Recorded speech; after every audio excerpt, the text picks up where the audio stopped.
Saideira é o livro que a jornalista Bárbara Ganci escreveu em 2018. Um livro que vai além da catarse, um pedido de desculpas e uma reflexão para quem enfrenta a dependência. Vamos ver.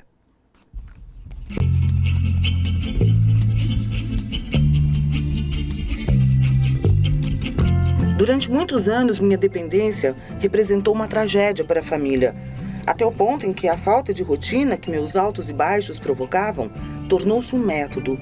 Meu pai despertava de madrugada para ver se eu tinha chegado e, ao constatar que não, acordava meu irmão e minha irmã para que fosse um ao IML e outro ao Hospital das Clínicas descobrir se era lá que eu tinha ido parar. Eu comecei a escrever esse livro porque meu pai e minha mãe já tinham ido desta para melhor, então não ia fazer eles viverem mais uma vez esse drama todo. O programa de 12 Passos representa um esforço contínuo para não se deixar levar por esses cacoetes emocionais. É uma tentativa, só por hoje, de ser uma pessoa melhor e atenta aos seus movimentos. O seu livro não é um manual, porque muita gente vai ler com expectativa, inclusive eu, de que vai ter um guia aqui, não. Todas as respostas, né, achando que... Não, é a história da minha vida, é a tragicomédia que eu vivi. Eu também achei que tinha que pôr as minhas histórias, um pouco porque são histórias bem engraçadas. Eu tive uma vida, por ser jornalista, por vir de uma família que as pessoas são mais exóticas mesmo, meu pai corria de automóvel, minha mãe também, e então eu acho que tem muita história divertida aí. E eu achei que era legal intermear as histórias tristes com essas aí para ser mais palatável, porque esse livro, no fim das contas, ele é a história da minha vida, também é um jeito de eu chegar a termo com, sabe, de eu me entender com as pessoas da minha família, com as pessoas com as quais eu convivi. É uma maneira de pedir desculpa, é uma maneira... Mas, sobretudo, é um livro para quem está com o mesmo problema. E quem lê e fala, poxa, eu estou me vendo nessa pessoa, que é o que está acontecendo de monte. Um dia, acordei deitada numa poça de sangue no tapete da sala. Deviam ser umas 2 da tarde. Estava sozinha e não fazia ideia do que tinha acontecido. Sentia-me como se estivesse duelando com uma britadeira. Apalpando com cuidado, constatei um talho fundo no couro cabeludo. Não, aí não tem nenhuma mentira, inclusive, porque não tem nenhuma mentira e eu não sou de contar mentira, inclusive porque eu sou jornalista, não seria nem adequado. Mas porque tem gente que pode comprovar. Eu fiquei muito chateada. Tá cheio de testemunha. E as pessoas falam, mas essa história do Mário Covas é meio... Aí tava lá o Luiz Lara, que é o sujeito que era sócio do João Dória, que é só... Falou, eu estava lá, eu vi isso acontecer. Eu falei... O que aconteceu foi que você pegou uma caneta... E enfiei na orelha do Mário Covas. Eu estava num concurso de Rei Momo. Só que de tarde eu enchi a cara na casa de uma amiga minha. Daí fomos para esse concurso. Aí entra um gordo suando e rindo, entra outro gordo suando e rindo, e ninguém conversava comigo. E eu estava sentado do lado do Mário Covas. Aí eu tentei puxar assunto com ele, falar, esse gordo aí. Bêbada, né? Aí o Mário Covas me olhou, sabe, o Mário Covas era bravo. Aí ele me olhou feio e tal. Daí eu cheguei, virei pra minha amiga que estava na plateia, falei, vamos embora dessa que eu não aguento mais esse negócio. Peguei e falei, ó, essa tem aquela punta. Ele ficou assim, o Mário Covas. Algum momento você pensou que eles teriam amado esse seu livro? Porque você disse que esperou a ausência deles. Não, eu acho que eles teriam sofrido. Porque é uma declaração de amor esse livro, seus Você pais acha? Também, acho. Na hora que eu estava escrevendo foi bem difícil, porque eu estava com medo de magoar alguém, magoar meus irmãos que já foram, porque o meu irmão era muito severo comigo. E isso eu tinha muito ressentimento disso, porque ele era muito severo, porque meu pai não era, minha mãe não era. Então eu não queria magoá-lo e tal, e por isso que eu também não conseguia mais fazer o livro, e foi difícil para mim, porque... E eu não sei, eu dou graças a Deus que minha mãe não teve que ler, porque ela teria revivido. A minha irmã, quando fala da minha época de maluquice braba, ela começa a chorar. Quando ela ouvia no telefone eu falar alô, ela já sabia se eu estava alterada ou não. Então, eles achavam que uma hora eles iam ouvir a notícia de que ela morreu num acidente de carro, ela ela brigou numa festa, ela tomou uma facada, qualquer coisa, que é o que acontece.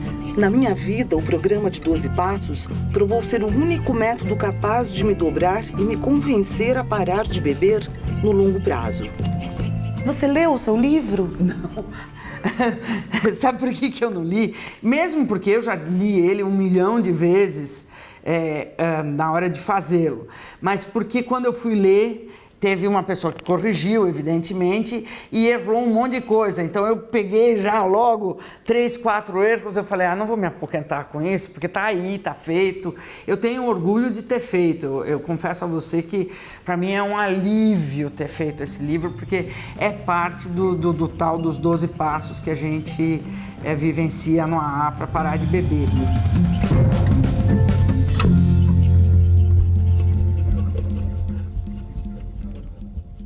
Paulo, a Bárbara fala sobre como é doloroso, principalmente para os familiares, né? E no seu caso, você também escreveu um livro e falando não só sobre a sua doença, mas sobre a do seu pai também. Sim. Como que foi isso? Na verdade, o livro foi escrito a 4 mãos, de modo que a autorização dele eu tive. Sim. Mas eu acho que a gente tem que saber balancear isso. Se por um lado isso pode criar algum tipo de chateação, de aborrecimento para algumas pessoas que conviveram, e para mim é o mesmo caso que o dela, minha mãe sofreu muito, meus irmãos, mas eu acho que vale a pena fazer isso na medida em que se eu tiver a convicção de que eu divulgando a minha história, eu posso ajudar outras pessoas, eu acho que esse balanço ele fica melhor para que a gente possa divulgar a história.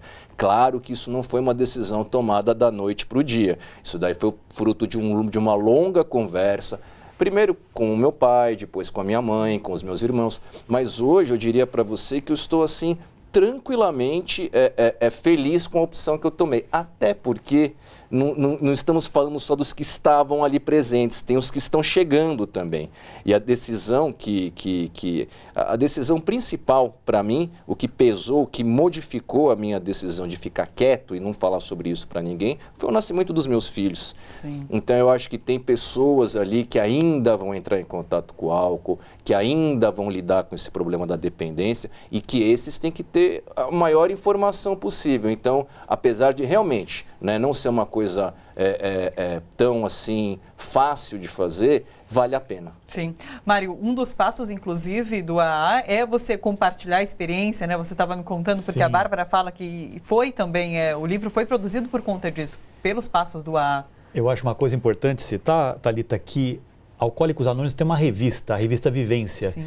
Publicação bimensal, e nessa revista, por exemplo, a gente tem um questionário que é aplicado, que é passado para as pessoas, que ela pode responder ali algumas questões dizendo se ela se considera ou não um alcoólico. Sim. Então, além disso, esse passo, respectivamente, que é o passo que a pessoa vai caminhar nesse momento, na última fase da sua programação, fala sobre entrar em serviço, ajudar a montar a sala, limpar a sala, ajudar a organizar um café para as pessoas que estão ali presentes, levar um cartaz de Alcoólicos Anônimos para colocar numa escola, numa repartição pública, numa delegacia de polícia. O programa dá apoio também a familiares?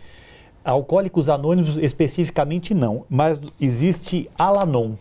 Al-Anon é um programa para familiares de alcoólicos, que é muito claro, porque foi falado aqui e também foi dito aí pela Bárbara, que a família sofre um impacto muito forte. Al-Anon, que é uma irmandade co-irmã de Alcoólicos Anônimos, que nasceu pela esposa de Bill, também nos Estados Unidos, está no Brasil e tem a condição de oferecer apoio aos familiares. Mas é importante que aqueles que têm problemas com o alcoolismo, Thalita, que eles possam procurar um dos 5.000 grupos de Alcoólicos Anônimos do Brasil e procurar ouvir um pouquinho nessas reuniões periódicas que são feitas, um pouco daquilo que os demais alcoólicos já passaram. Nós temos um levantamento que fala que 70% das pessoas em Alcoólicos Anônimos tiveram problemas com álcool desde cedo, na tenridade, 3, 4, 5, 7 anos, menos de 18 anos de idade. E essa revista que eu deixei para você dar uma olhadinha, tem um censo que foi feito em Alcoólicos Anônimos em 2018, que mostra vários pontos importantes da Irmandade e especialmente aí a possibilidade da recuperação, porque não é tratamento onde há internação, conforme você perguntou no começo. Sim. Alcoólicos Anônimos não tem clínicas, não tem profissionais, não tem nenhum tipo de estratégia de saúde para oferecer, mas tem uma programação. Eu estou aqui porque eu acredito na programação de Alcoólicos Anônimos. Eu já vi diversas pessoas passando por elas, já vi pessoas que tiveram suas vidas levadas pelo álcool, como foram citadas diversas aqui, sim, conseguindo entrar em recuperação. E, Mário, não tem um perfil único de pessoas que procuram o AA? Não. Todas as pessoas são muito bem-vindas. Tendo problema com álcool, pode ter outros problemas. E é comum que o álcool se associe a outras problemáticas de saúde, outras formas de adicção. Mas tendo problema com álcool, ele é muito bem-vindo em Alcoólicos Anônimos. As reuniões são abertas, são gratuitas. E eu sugiro que as pessoas dêem uma olhadinha no site de Alcoólicos Anônimos e procurem ali um grupo que vai encontrar perto da sua casa, perto do seu bairro e poder conhecer pessoalmente essa programação maravilhosa. Agora, Rodrigo, a Organização Mundial da Saúde divulgou dados que apontam para um crescimento de 43% nessa última década de consumo de álcool no Brasil. O que mudou na vida das pessoas? O que mudou na realidade, em contexto, de repente, não sei, diversos contextos que podem levar pessoas a beberem mais? Legal. Bom, acho que primeiro, para a gente ter uma ideia, o primeiro problema de disseminação de uso de álcool problemático que a gente tem registro na história é de 1830, num livro escrito pelo Engels, né? A situação da classe trabalhadora na Inglaterra. E nesse livro ele aborda justamente um contexto que é praticamente uma receita de realidade social para que esse problema exploda. Qual que é essa receita? Grande fluxo migratório, com poucas condições de estrutura para receber as pessoas que chegam, falta de perspectiva e de possibilidades de lazer dessas pessoas, condições de vida muito precárias e laços sociais deteriorados. Sim. A questão do laço social deteriorado é muito comum dialogar com o problema do alto fluxo migratório, porque aí você envolve uma série de questões culturais de pertencimento. Sim. Então, são dados sérios e são dados para a gente poder olhar no sentido de perspectiva na vida das pessoas e de como é muito comum o álcool entrar, não só o álcool, né, mas tantas outras substâncias, numa espécie de suplência de satisfação. Então, por que você tem altos índices de alcoolismo em trabalhadores braçais? Geralmente são trabalhos com muito pouco reconhecimento, muito pouca circulação social, que as pessoas às vezes são tratadas de modo quase invisível. Sim. E daí, quando você vai levar essa discussão para políticas públicas, o que a gente vê é a construção de políticas públicas muito mais punitivistas do que em relação ao tratamento e à saúde, né? Sim. E aí acho que tem um estratagema muito cruel, né? E as pessoas estavam aqui comentando dessa questão da moral e é interessante como essa questão moral, ela produz um ciclo, né, na dependência e que por se sentir culpado a pessoa sente mais necessidade de usar. Então essa questão da culpa é uma coisa muito delicada para ser trabalhada. E por que eu estou dizendo isso? Porque muitas vezes as drogas elas são usadas como uma forma de culpabilizar as pessoas pela própria pobreza. Sim. Isso é muito sério, né? E aí às vezes você quer que a pessoa primeiro mexa nessa condição de pobreza para que possa acessar algum benefício ao tratamento. Isso é um equívoco muito grande, porque existe essa cultura de dificultar a vida da pessoa que é usuária. E a questão é justamente o contrário quando a gente pensa em política pública. Acho que situações familiares, trajetórias, aí cada caso é um caso. Agora, quando você pensa em política pública, muitas vezes é muito comum de que a relação com uma substância é quase que o último lastro que a pessoa tem com a nossa sociedade, às vezes de tão à margem que ela está. Eu já tive a oportunidade de acompanhar pacientes que não sabiam a própria data de nascimento, né? Então, você imagina que contexto se vive para ficar numa condição tão à margem assim. Sim. Paulo, eu comentei sobre esse perfil das pessoas que frequentam o AA. Nesses anos que você passou, Tem um perfil certo? Essas pessoas, você chegou a ver uma faixa etária, uma classe social? A questão em relação a homem e mulher, porque para a mulher deve ser também muito difícil por conta do julgamento que ela recebe, já em tantos outros contextos, nesse é ainda mais duro. Mas não tenha dúvida, você sabe que vindo para cá, dirigindo aqui para o estúdio, eu comecei, não sei por que me deu um estalo, tentei fazer uma conta de quantos depoimentos eu assisti ao longo desses 22 anos e 3 meses. Eu frequento as reuniões, não só de AA, me permita fazer um parênteses, como de um outro grupo também chamado Amor Exigente, que é um grupo muito bom, que tem tanto apoio para familiares quanto apoio para dependentes. É um grupo muito legal, muito bacana, principalmente para os familiares. Quem tiver problema, é só procurar no site do Amor Exigente, que é um grupo também gratuito e que ajuda muitas pessoas. Fechado parênteses, eu fiz uma conta rápida, eu acredito que eu devo ter ouvido pelo menos uns 80 mil depoimentos. Puxa. São, reuniões, uns 10 depoimentos por reunião, cada reunião tem 2 horas, são 22 anos, por aí a gente tem uma ideia. Não existe padrão. Sim. Não existe padrão. Pode ser rico, pode ser pobre, pode ser palmeirense, pode ser corintiano, pode ser até torcedor da Portuguesa de Desportos. Não existe esse tipo de padrão. O que existe é o que a gente vê. Isso é um negócio que é verdade, a questão das companheiras, das mulheres. Isso é mais difícil.